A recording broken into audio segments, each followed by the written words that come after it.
and welcome to Speak a Dogcast. My name is David Farb, Animal Behavior Specialist, and I am broadcasting from WOUF Woof Studios in beautiful Palm City, Florida. Thank you so much for joining me again today. If you haven't clicked that subscribe or that follow button, do so right now.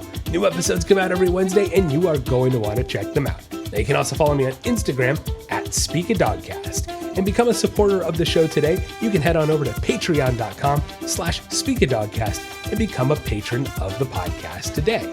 Now, you can also check out my YouTube channel. It's at Speak a Dogcast. Yes, we just launched that a couple weeks ago, getting some great content up there as well. So go on over, check it out. And if you guys love what you're hearing, do me a favor, click that 5-star rating, leave me a review, let me know what you're thinking. And hey, if you're watching on that YouTube, give me that old thumbs up. Yes. Now, today on the show, can dogs experience jealousy? Now, I'm sure this is a question you might have asked yourself as a dog owner. Maybe we already think we know that dogs can experience jealousy, and we're going to talk more about that. Then comes what to look for in a dog trainer.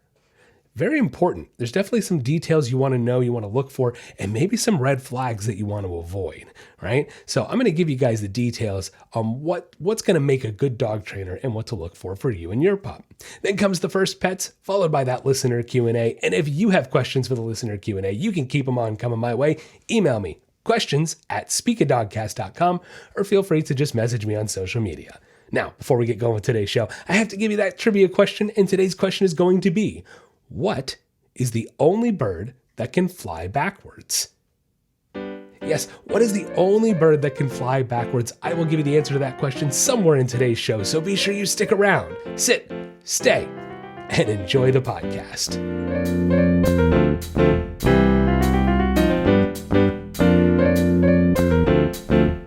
Next on Speak a Dogcast, do dogs experience jealousy? If you're a dog lover, if you're a dog owner, you've either said it or you've heard it at some point. Oh, my dog's jealous. Oh, my dogs get jealous over my affection. Oh, they get jealous over that toy. Oh, he gets jealous over the food bowl. Well, I'm here to tell you today that it's not jealousy that your dog is experiencing. We like to think that, we want to put that emotion onto them, but in reality, it's something very different. So we're going to dive into that today in understanding that dogs don't experience jealousy like you or I do. They just don't. All right, so let's get into it. Here's the thing. We got to talk about jealousy with human beings a little bit to gain an understanding into why your dog is not experiencing jealousy as you or I understand it. Now, look, this kind of starts a long time ago. It really does. It starts early on in the evolution of human beings. Jealousy is a trait that has evolved, right? It has evolved as a survival mechanism, as a mating mechanism, as a way for our species to continue to propagate. Because without jealousy, what would we lack? Think about it. Without jealousy, what would human beings lack? Competition. It's very simple, right? Competition. Without jealousy, we wouldn't have competition. And without competition, we wouldn't survive. Predators by nature are competitive animals when you think about it, aren't we? Right? Human beings, we're predators. Dogs, they're predators. They're domesticated wolves. How about tigers, big cats? All these different animals that are predators and act like predators, including ourselves. And so I can hear it already. Well, David, if predators are experiencing, wouldn't big cats and dogs and what you just mentioned, wouldn't they be jealous too? No. Look, guys, I say it time and time again. First of all, animals experience emotions differently than you or I do, right? I say it a lot, and I'm here to, I don't need angry emails. Guys, animals in general, and dogs are animals. Animals have emotions, but to what depth, to what degree, to what qualitative state that I can measure, I cannot. I cannot measure animals and emotions. Even human beings, it's pretty damn hard, right? So just that alone, and I can hear the arguments. I love playing devil's advocate with myself. It's fun. I can hear the arguments. Well, David, if we can't even prove emotions definitively with human beings, how do you prove that the animals are not experiencing jealousy? Look, guys, here it is. Very simply put, let's dive into it. Very simply put, in order to experience jealousy, an animal has to have self-awareness. There it is. And the vast majority of animals on this planet do not have that self-awareness. They lack self-awareness. Now, do animals like greater apes, do animals like dolphins, do animals like elephants, do these animals experience jealousy? That might be a discussion for a different day. Because here's the thing, they might. I'll be very honest. They might. And maybe there's even studies and ways we can prove that. I think it would take quite a few studies, in my opinion. I don't think one study could definitively prove that. I think it would take a long time, at least to convince someone like me. I'm just being honest, because here's the thing. Even if these animals experience jealousy, these higher intellect animals, if I go up to them and go, hey, Mr. Ape, Mrs. Ape, are you jealous right now? Guess what that ape is not going to do? It's not going to answer me. That's a problem when it comes to quantifying and qualifying emotions, don't you think? So that's my biggest argument with saying, well, this animal's feeling this and this animal's feeling that. How in the hell do you know? Show me the evidence. I'd love to see it. And as a matter of fact, I think we would have heard of this by now if you could communicate with animals that black and white, but you can't. So it doesn't exist. So therefore, I cannot come to the conclusion that any of these higher intellect animals experience jealousy. Seems pretty simple to me. I mean, it's just logic, for crying out loud. Okay, so then the other side of the coin, how do I definitively prove that my dog isn't experiencing jealousy? Again, look, it really just goes back to the self-awareness. That's where it starts, okay? The first things first, they're not experiencing jealousies because they don't know what they are. If they don't know what they are, how can they be jealous? See what I'm saying? All right, but what is it then? What are they experiencing if it's not jealousy? Now, we got to go way back in time to when human beings were first evolving, when human beings were Neanderthals. And the funny thing is, I say it all the time with dogs, no matter how much we domesticate and breed dogs, in the back of their brains, there's still going to be a wolf. Yes, very far removed. Yes, very far away from the actual wolf. But nonetheless, those instinctual needs, those instinctual fulfillments, a lot of that stuff is never going to be removed from their brain. And I got news for you. It works the same way with human beings. All right. We were cavemen once. We were Neanderthals. We were all these things. And those roots, right, where we came from, those foundational building blocks of Homo sapiens, that is how we've gotten to where we are today. And again, it doesn't matter how much we self-domesticate, no matter how much we evolve, no matter how much society moves forward. It does not matter. In the back of that brain, there are still instinctual needs that come from a very long time ago that need to be fulfilled. Right? We could all agree with that, I hope. All right, so if that is the case, and we can all have that understanding and agreement that we have evolved from these Neanderthal-type creatures at least, right? Somewhere, missing link, let's not talk about that. If we can all agree to this and understand this, then we can start to move forward and go, okay, how did human beings evolve? How did we get where we are? And the reality is you have to look, okay, well, we were predators and we got here by competition.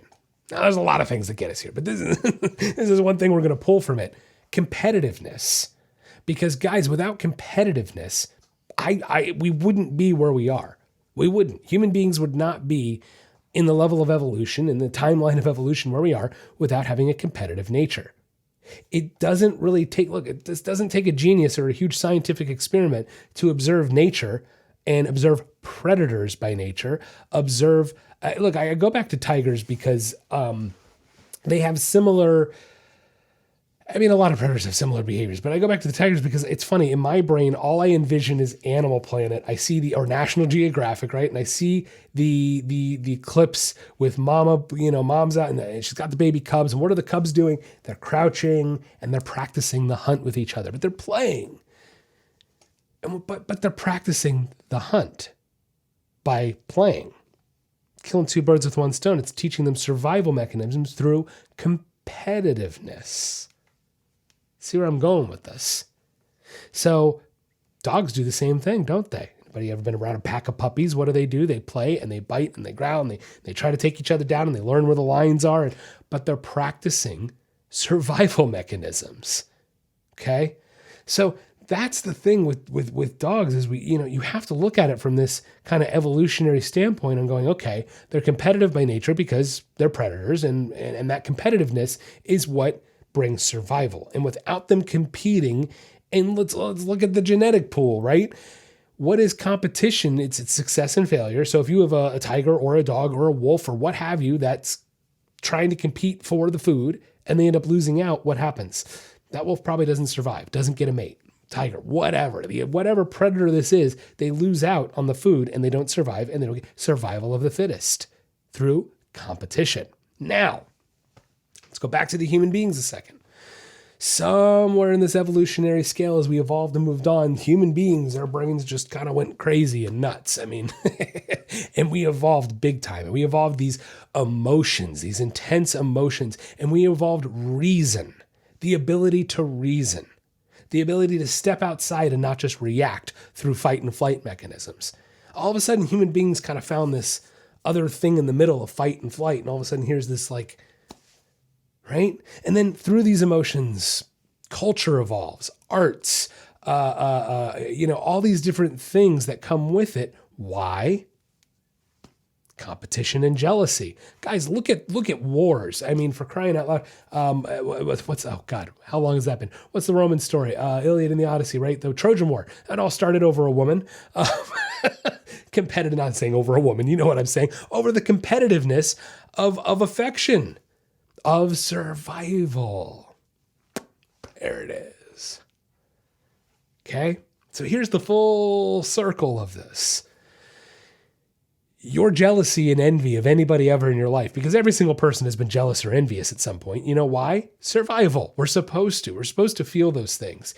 But I think the difference as a human being in our evolution is we have the ability to overcome those jealousies and overcome being envious and go beyond that just straight up competitive nature. And that's where that self-awareness and jealousy, that's where competitive takes the leap to jealousy.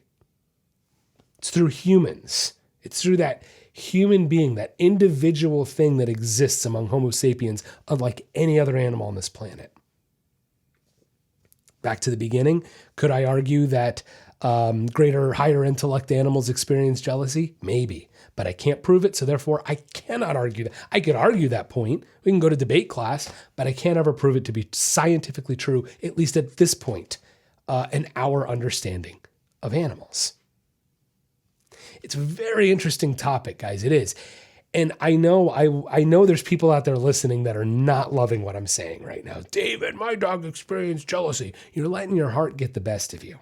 Are you having an emotional response or a reasonable, logical response? Could I argue that evolution, I could, of course, right? Too many emotions, whatever, is a bad thing, to a fault. We all know that. Being too emotional in the wrong moments can be terrible, can really be detrimental. So it's fascinating in our evolution how we evolved this competitive nature and this jealousy that other animals don't experience. And as much as we might want our dogs to experience that jealousy, because that's what that empathy, that putting our emotions onto other people and other creatures, that's a unique trait to human beings. Other animals do not do that, right? So in that humanness of us, we want them to experience jealousy, but they're not. They are not. Oh my goodness. I know. David, I want my animal to feel. Guys, your animals do feel. I'm not denying that for a second. Of course your animals feel. But to sit here and think and to say, you know what your dog is feeling. Guys, I love you as my listeners. I do. But don't be ignorant. Don't be silly. Don't be ridiculous. I'm an expert. I've been doing this I realize I've been saying 13 years, but I think we're on 14 years now. I've been doing this for 14 years. I don't even know how many at this point, it's got to be hundreds of thousands of hours training dogs. And in all my experience, guys, I don't know for certain what a dog is feeling because I cannot scientifically, without a doubt, prove it.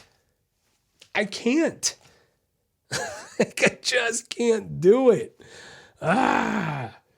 It's so funny. I'd probably get more hits on my Instagram and everything if I did that emotional crap that you see on TikTok and Instagram with dogs. And I refuse to do it. I won't do it. I won't, because it just keeps perpetuating this crap that a dog is jealous and then man, they have these little human feelings and he loves when I dress him up and oh my God, how do you know he loves it? Does he tell you that? Does he whisper into your ear at night? I know I'm being mean now, but guys, you can only sit and take so much of this. Literally, like, look, I mean this in the nicest way, but people literally fight me not fight, literally. Did I really just say that? Come on. People literally verbally battle with me. There you go. About this stuff at appointments. They hire me and they will literally like go no, they will not accept what I'm saying. And I'm sorry, but it gets a little old when you're a professional that's been doing this a long time and you know what you're doing. You get results. Majority of my business comes from referrals. So clearly someone was happy with something I did, I hope. Otherwise, why would they be giving you my name? And you still want to reject everything I have to say. I don't understand that mentality. Look, I don't go to the dentist and he goes, you have a cavity. Granted, hey, knock on wood, I haven't had a cavity since I was a kid, I think. I don't even know. It's been so long. But, I'm not going to go to the dentist and go, no, I don't. That's your opinion. That's nice. But no, I don't have a cavity. No, I can't feel any pain, so I don't have a cavity. If the dentist says you have a cavity, I got news for you. You got a cavity. Okay. If the dog trainer says your dog is not experiencing jealousy, he's not experiencing jealousy. Now, here's the grain of salt part. Take it with a grain of salt, because as I always say, you shouldn't take everything I say and just treat it as like, as gospel. Okay. You just shouldn't. You should always do your research. This leads into the next segment that we have today and what to look for in a dog trainer, because look, just wait till you hear the next segment today, guys, because I do have a little story for you today. Going to be interesting. And so we'll save that for the next segment. But that's my point. If it's a professional that you've gotten referrals and you know this professional is legit and what they say has merit, stop battling them. I don't care what it is, whether it's accounting or or dog training or a plumber or whatever. If they've proven to you in some form or way, whether that be through referral or testimonials or what have you, that they have knowledge in the area, I would hope you would, take that knowledge at least and try it. Throwing it out there, food for thought. Okay, so look, getting back to it, guys, it's pretty black and white at the end of the day. Even if animals have this, some animals, even if they have the ability to feel jealousy, you cannot prove it's jealousy, because at the end of the day, guys, we're pre-programmed. Whether you want to hear this or not, we're pre-programmed to experience jealousy as human beings. We, as human beings, you heard me, are pre-programmed to experience jealousy because it creates competition, and through that competition is survival, right? Without that competition, we wouldn't have survival. It's no different with dogs, wolves, any predator out there. They are naturally going to compete for survival. But that level to take it from competitiveness to jealousy, that's a human trait. It is unique to us. And while, again, I can't say for certain that something like an ape or an elephant, I can't say for certain they don't experience jealousy. What I can tell you is I can't say for certain that they do. And until I can say for certain that they do, in my brain and in my book, they don't. Because I cannot prove it. That's like saying there's just gold in the sky and we could just go harvest it. You can't see it because it's way up in the sky, but we can go harvest it, so I know it's there. Prove it, guys. Prove that it's there. Now, we're not going to get into the ethical debate of any other kind of beliefs. Beliefs are different. Not talking about that today. But again, guys, to me, when we're talking about science and psychology, I need to see the evidence in order to be able to put it into practice and use that science to work with the animal in a more cohesive way. But if we're just saying dogs feel jealousy and they don't, we're probably doing ourselves and our dogs a disservice when it comes to training and working with them. So while we all might want our animals to feel these things that we feel, at the end of the day, if they felt them, they wouldn't be a dog, they'd be a human. So remember, guys, it's not jealousy, it's competition, and there is a distinction between the two.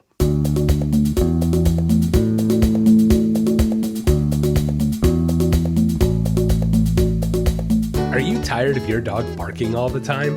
Or maybe you want them to stop jumping on people when they come over. Or does your dog take you for a walk instead of the other way around? Well, we can help.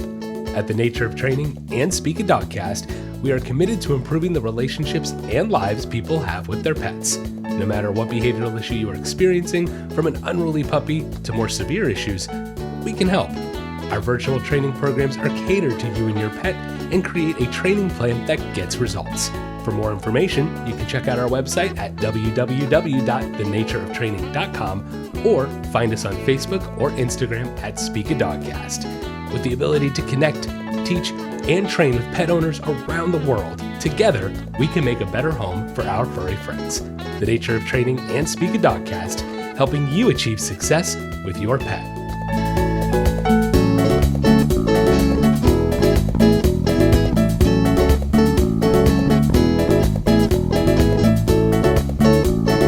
Next on Speak a Dogcast, what to look for in a dog trainer. Yes, it is a very important thing to have somebody that you can trust and that you want to work with to train your dog. Now, a lot of trainers out there do boarding, such as myself as well. So this is somebody that could potentially be years into a relationship, into this relationship with your dog. Your dog's a family member. My dogs are my family members. And it is a tough thing for me to go out of town, I'll be honest. It is, because it's tough for me to just trust just anybody, And those of you that have, few of you, that have watched my dogs in the past, thank you. And it means that I have a lot of trust in you. It does, it's high praises coming from me to be able to trust somebody with my dogs. They're everything to me, and my wife and I, they're our dogs. They are our family members. Now, at the end of the day, they're still dogs, but you bet you butt I love them like they're my family, because they are. Okay. So it's tough to know what to look for. And I'll be honest, since COVID hit, there have been a lot of startup dog trainers that are just not well educated, not experienced. They don't know what they're doing, and they're putting a lot of bad information out there. Okay. So it's tough to disseminate who's going to be a good one, who's not. Now, we're going to talk about maybe some red flag things to look for today, some very, hey, whoa, flashing lights. Maybe I should pump the brakes here, things to look for when it comes to your dog training. And then we're going to talk about the things that you should look for, the good stuff, right? The good stuff. And I want to start by saying that this segment actually kind of came about. I mean, yes, because over the last few years, I've seen a lot of crap out there, but especially because I had a client recently who hired another trainer before she had gotten my information, before she had met me. And look, I'll try to put it in a nutshell, and I'll try not to jump on my soapbox too much right now, but I got to tell you about it. It's cringy. All right. It is cringe worthy. It is, gets under my skin. Let's just talk about it. So she hired this trainer, and she signed her dog up for a 3-week boot camp program. And to make I'm going to try to make this long story short. I may have to say that 3 times to get there, to get to the short version. But the dog comes back, and the dog is wearing a shock collar and a prong collar simultaneously. Now, the owner was never given a heads up that this company would be using either one of these tools with her dog. And I will say her dog is not a very big dog, and it's still a puppy. And guys, I'm sorry, but if you can't work with a small puppy without using a shock and a prong collar as a professional, you're doing something very, very wrong. Very, very wrong. I'm not going to call out this company on my podcast. I'm not going to say their name or anything like that. They are in my area, but there's tons of dog trainers in my area, so good luck finding who it is. And a lot of them use prong and shock collars. Now, I use prong collars, I admit it, but I use them rarely, and I would never use one, and have never used one, on this breed of dog, nor a dog that age. Of any breed, honestly. Yeah, of any, yep, I can say that definitively. Yep.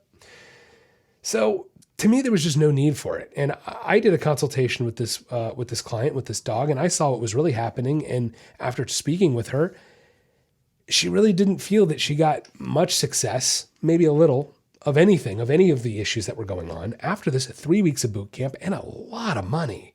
More than I charge. More than I charge for a boot camp. And she got no results with this dog. That's sad and pathetic on the trainer's part, using a shock collar or prong collar. I mean, what the hell? So, all right, to make a long story short, No success, wrong tools, and the dog is worse off because of it. It stinks. And it infuriates me. It really does. It ticks me off. Just absolutely gets under my skin how many bad trainers and bad information there is out there. All right. And look, while it's not always avoidable to these things, who's hired a bad contractor in their life? It's not always avoidable. I want to try to help you guys to avoid that if I can by showing you some red flag things to look for and showing you the good signs to look for. That's where this came from today. All right. So let's just try to list some of the red flag items. Okay. Look, the very first and foremost, is if the dog trainer doesn't want to offer a consultation of any kind, whether it's paid or free, that's irrelevant.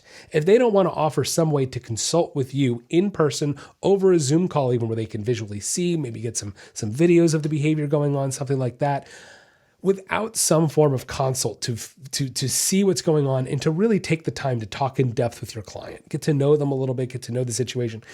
Without that, I feel like it's hard to start on the right foot, to gain success, because how in the world can you without that consultation? So there's the first thing. If the trainer doesn't want to offer a consultation, that might be a red flag right there. Okay. Second red flag. If you want to take your dog to a board and train type program, and the trainer doesn't want to let you see their facility, doesn't want to let you see their home, red flag. Guys, I oftentimes have clients that want to see my home. They want to see where the dog is staying. I get it. I would too. I had another client years ago told me they went to drop off the dog for a boot camp and literally turned around and left because of the disgusting home that was their facility. So if they don't want to show you where the dogs are going to be staying, living, playing, trained, anything, that is a huge red flag. And I would never in a million years leave my dog at a place like that. Just never. Like, it's one thing to, not have cameras. Like, I don't have cameras up in my house. I'm not going to let people watch my home. I send updates, but that's one thing. In a public facility where it's a dog training facility, that's one thing. In a private home, I get it, but they're more than welcome to come see where their dogs will be staying. And they do. And it's not a problem, no big deal. So that's a big old red flag right there. A couple, what do I want to call it? I guess let's call it technique red flags, right? Look, if I see a trainer that calls themselves a positive reinforcement only trainer, to me, that's a giant red flag. Because guys, if you've listened to my podcast before, and if you haven't, please go back and check out some of my segments on dog psychology and some of these training concepts. Because the reality is, guys, there's no such thing as a positive reinforcement trainer. You cannot only use positive reinforcement to train a dog. And as a matter of fact, even if they call themselves that, they don't realize it. They're using positive reinforcement, negative reinforcement, and punishment, whether they realize it or not.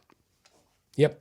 Again, go back and listen. It's very clear, guys. If you understand what positive reinforcement means by definition, what negative reinforcement means by definition, and what punishment means by definition, if you understand these concepts, it's very easy to see that there's no such thing as a positive reinforcement only trainer. It's just not. And with that, there's another one. Force-free training. If someone calls themselves a force-free trainer, run for the hills. They don't know what they're talking about. Look, the easiest way to disprove that force-free training is a crock of crap, how many of you out there leash up your dogs at some point or another? How many? Raise your hand. Raise your hand if you leash up your dogs. It's okay. You can do it. That's force, guys. That's literally the definition of force. You are leashing up your dogs and using a form of force to gain control. There's nothing wrong with that. There's nothing wrong with the word force. If I overuse force, there's something wrong with that. But I'm not talking about overusing. I'm just simply saying the word force. And for some reason, everyone, I can't force my dog to do anything. You do all the time and you don't even realize it by putting a leash on them. That's why force-free training doesn't exist. Oh my goodness. How about fear-free training? Now look, I'm all on board with the concept of fear-free training. I get what we're trying to say. We don't want the dogs to be scared. What happens if the dog is already scared? Can't be fear-free if the dog's already fearful. If I have a dog who's a rescue, who's been traumatized, who's fearful, it cannot be fear-free. Red flag. It's the misinformation, guys. That's just it. It's the not understanding these terms and putting our human emotions onto them. And if I'm putting my human emotions onto a term in my training, they're not going to be the best trainer. I'm just being honest. I've seen it time and time again. You want a trainer who's not emotionally biased. That's what's going to get you results. All right? Look, I'll be honest. I prefer to look for more of the lines of behavior specialist. I'm not just saying that's because it's me. It's because I've seen the difference between someone who titles himself a behavior specialist, someone who earns that title, and someone who has a dog training title. It's not to say a dog trainer can't be successful. It's not what I'm saying. What I am saying is there's a lot of bad trainers out there who can call themselves a dog trainer. How about this one? Certifications. CPDT, Certified Pet Dog Trainer. I'm not going to dive off the deep end on my opinions on these certifications today, but guys, these certifications don't necessarily mean a damn thing. Just so you know, take it with a grain of salt, do your own research, but I don't believe you need a certification from some random company when there is no legal certification to be a dog trainer. It's one thing if they're a renowned company and they've proven that they test people. That's the thing. How many of these companies are actually testing whether you can actually train a dog? And how many of these companies are just letting you pass a test and going, certified, pay us the money, give us certified? That's a head scratcher. Look, I'll never forget years and years ago, I was trying to network with some vets in the area up in Orlando, and I walked into a vet office and I said, "Hey, I'm a dog trainer. I'm just new in the area, and they looked at me and went, "What certifications do you have?" I said, "None." She said, "Well, how do you know how to train then?"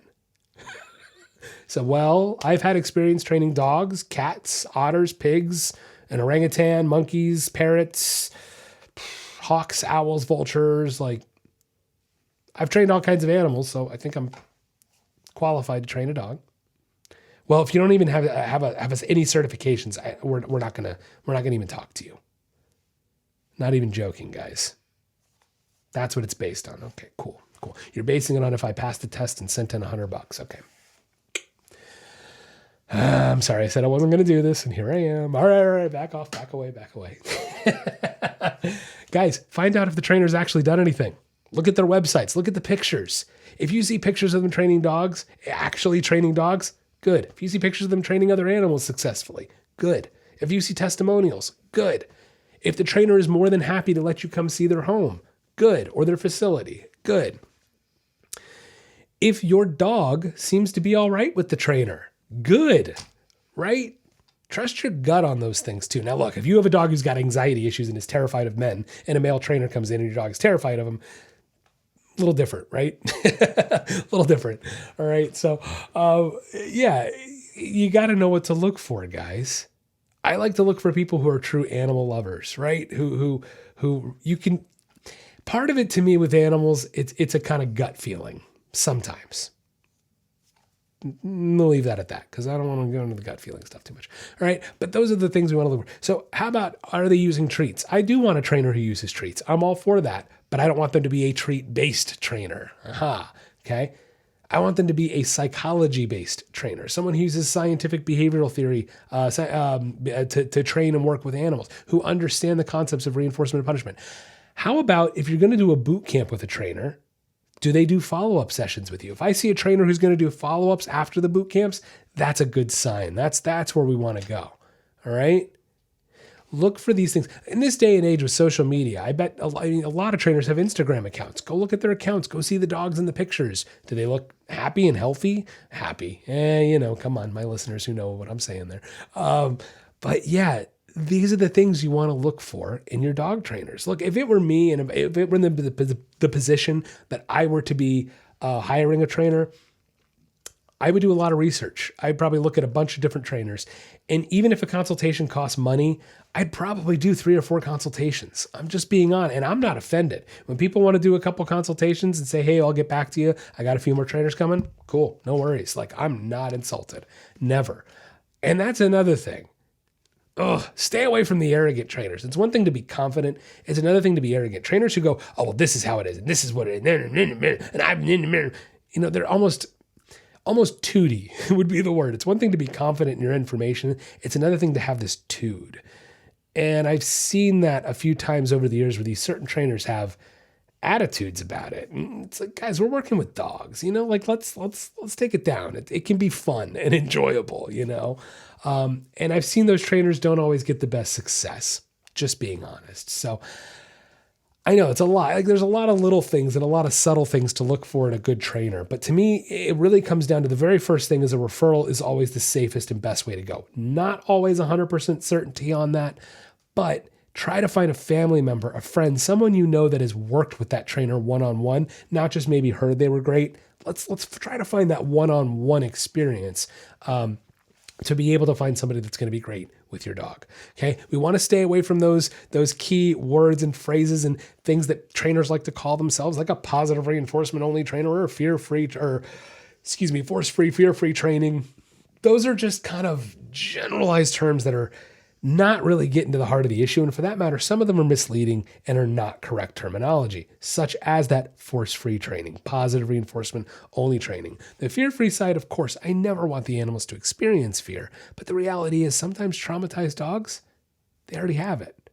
So how can we call it fear-free if it's already there? We want to get them out of that fear, right? So it's having these understandings, guys, of what to look for. I like to look for trainers that use psychology-based principles, the principles of not only positive reinforcement, but also negative reinforcement, punishment. Scientific behavioral theory is what we're looking for here, guys. If you can, a behavioral specialist is going to be a little bit better. I'm just being honest. They go more in depth. Look, I jokingly say, and I mean this in a take it, come on, laugh at it, guys. I say a dog trainer gets a dog to jump through the hoop. The behavior specialist asks why he did. I want to know why and how that dog jumps through the hoop, not just he did give him a treat. That's what dog training is. He did it, give him a treat. He did it, give him a treat. Why did we give him a treat for that? What does the treat mean? That's where the behavior specialist side elevates your training. So just throwing that out there. Think about that. Things we want to look for, again, that behavior specialist, a trainer who uses science, good referrals, someone who's willing to open their facility to you, be honest about what they do. They're willing to show you the tools, show you everything they're going to use to train the dogs when they come into their care. Okay. Transparency is a wonderful thing when it comes to dog training, guys. You want to know what your dog trainer is going to be doing. I don't hide it. I tell people, this is the collar I'm going to be using. Yes, I will be using punishment. Yes, I will be using reinforcement. Yes, I will be using proven scientific principles to get you results. All right. Something to think about, guys. Something to think about. It's very important when choosing your trainer. Be sure you're being smart about it. Be sure you're choosing wisely. And be sure you can find somebody you can trust with your dog.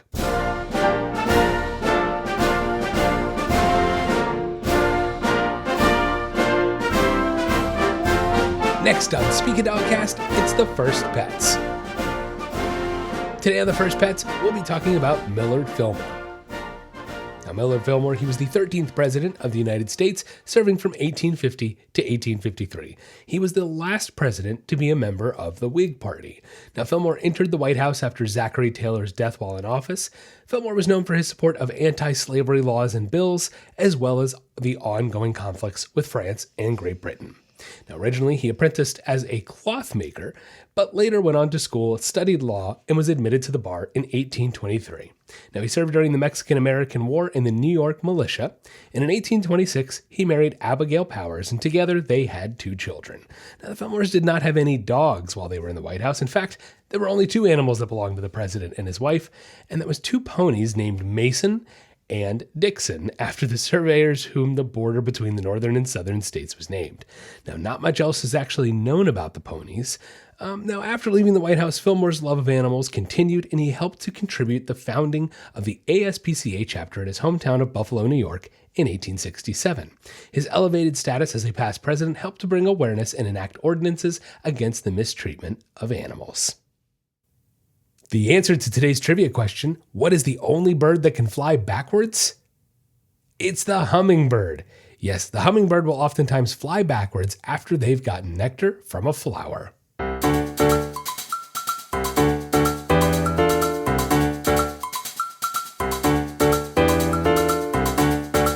Next on Speak a Dogcast, it's our listener Q&A. The first question today comes from Beth from Savannah, Georgia. Beth says, my puppy is a lab mix and is about 4 months old. Now, she has been a little difficult to deal with on leash, housebreaking, and the worst, the whining. She whines all the time, constantly, no matter what is going on. She whines in the crate, not in the crate, in the car, sitting on her bed. It never stops. I know we still have a lot of work to do, but is there anything we can do right now about the whining? Okay, Beth, thanks for the question. Yeah, some puppies do tend to be more vocal. There is that. Some dogs just are more vocal by nature, personality, whatever it might be. But when it gets to a point that it doesn't ever stop, that's an obsessive behavior. And I mean, it's no good. And, something's got to be done. First things first is I always go back to the walk, have to always go back to the walk. Are you properly walking your puppy? Are you walking your puppy enough? Are you using the right tools? Okay, those are all the questions we have to ask to begin with. Okay, make sure you're using all those right tools. Go back and listen to my episodes, segments on the walks, on training tools, all the different great segments out there to help get you along. But that's where it's got to start, because a lot of times a whining puppy, what that means, your puppy has too much energy. Okay, we got to drain some of that. Well, we have to drain a lot of that energy. Okay, and puppies are just, they're never-ending batteries of energy. So I could tell you right now, probably you've got to increase the amount of exercise and, more importantly, walks that you're doing with your puppy. Now, with that said, it also sounds like you're really not, and look, you're not telling me what you're doing to try to get it to stop, because that's just it. You have to do something to tell your puppy to stop. Your puppy has to be given a reason to stop whining, or else they're just going to keep doing it. Whether that be a touch correction, collar correction, is going to depend upon the situation, what's going on. But to me, this sounds like a very consistent pattern that really just needs to be broken. And the only way to break it, the only way to decrease that behavior is going to be through some form of redirection or punishment. I want to try to redirect the whining if we can. Let's see if we can't redirect. Maybe try to ask for a couple of commands. If let's say she's sitting on the dog bed and she starts whining, maybe call her over, just do a couple commands. Don't use treats, don't use food, just run through a couple commands to redirect that brain a little bit. See what happens, kind of play around with it. But the idea is we want to try to redirect that focus elsewhere to something else so it doesn't get stuck in that pattern of the whining. Okay, that's just one thing. Two ways we got to tackle it. But look, I'll be honest, being that I'm hearing leash work, housebreaking, whining, there's a lot going on here, and all of this stuff is going to interconnect. It all relates to each other from a training and behavioral standpoint. So, it's almost as if the whining is a symptom of all of the bad behaviors or undesired behaviors that you're experiencing. I would guess they're all interrelating. So to be honest, we've got to tackle this from more than just the whining, just the exercise, just the telling her to stop whining. It's got to be more than that. The leash work's got to come, the housebreaking, and more. Maybe there's some manners that aren't the best. Maybe, I'm guessing. So feel free to reach out to me if you want to talk more. We can set up, we're doing those free consultations right now, and we can talk more about it. Next question. This comes from Patricia from Melbourne, Florida. Patricia says, my vet office says that I should not be using anything to walk my dog but a harness. Oh boy. However, the harness is a nightmare. Why am I not surprised? I cannot get my dog to walk well or even look at me around on the walk when I use the harness. Now, I know you talk about using the martingale collar and the importance of creating focus on the walk, but I'm having a heck of a time accomplishing this. I don't want to go against what my vet is suggesting, but at the same time, this isn't working. Any suggestions? All right, look, Patricia, thanks for the question. And this is tough because I get it. It's like you want to trust your veterinarian. They're your veterinarian. But here's the thing. Your veterinarian is just that. They are a veterinarian, say that 20 times fast. And their specialty is biology. Now, I'm not knocking vets out there. I'm really not. But at the same time, in the nicest way possible, stay in your lane. Okay, I'm sorry. I said months ago I had a client that told me that their veterinarian had, I kid you not, had literally told them to not train their dogs until they're 6 months old. You cannot train your puppy. You should not. Absolutely zero training until they're 6 months old, which, guys, we all know is the most ridiculous, absurd thing that I think I've ever heard from a recommendation from a professional, let alone a veterinarian, in the animal world. So, Patricia, it's not that I want to say your vet is wrong. At the same time, I am saying your vet is wrong in this instance, because yes, when it comes to behavior and walking, you should be trusting a professional that focuses on behavior and training, right? No offense to your vet, but he needs to concentrate on the biology side. The reason you're having a hard time with the harness is because, again, as I say time and time again on this podcast, harnesses are not designed to make a dog walk well. They're actually designed to make a dog pull. That is the whole purpose of what we want to accomplish when using a harness. But for some reason, marketing, we think the opposite. Okay. It's just not true. I'm sorry, Patricia, it stinks that you're going to have to go against your vet's wishes, but you need to be using a martingale collar. It's that simple. It's really, there's kind of no other way to say it. But it kills me that you have another animal professional out there not giving good advice, and especially somebody with a doctorate. Ooh, that's tough. So I understand. I hear you and I get it. But unfortunately, in this instance, your veterinarian is incorrect and that is the wrong information. You should be using a martingale collar. Go out and try it. Tell me how it goes. Again, free consultations. Plugging it right now. We're doing free consultations until the end of May. That's correct, guys. All the way through the end of May, we're doing free consultations. So please feel free to reach out to me and we can get it going on that virtual training. Patricia, you as well. And I look forward to talking with you more soon. That's going to wrap up the podcast today. Thank you so much for listening in. If you haven't clicked that subscribe or follow button, do so right now. New episodes come out every Wednesday. You're going to want to check them out. You can follow me on Instagram at SpeakADogcast. Become a patron of the show today. Patreon.com/SpeakADogcast. Follow my YouTube channel at SpeakADogcast. I want to thank my patron, my pup supporter, Regulo Wright. Have a wonderful week. And don't forget, get out there and walk your dog.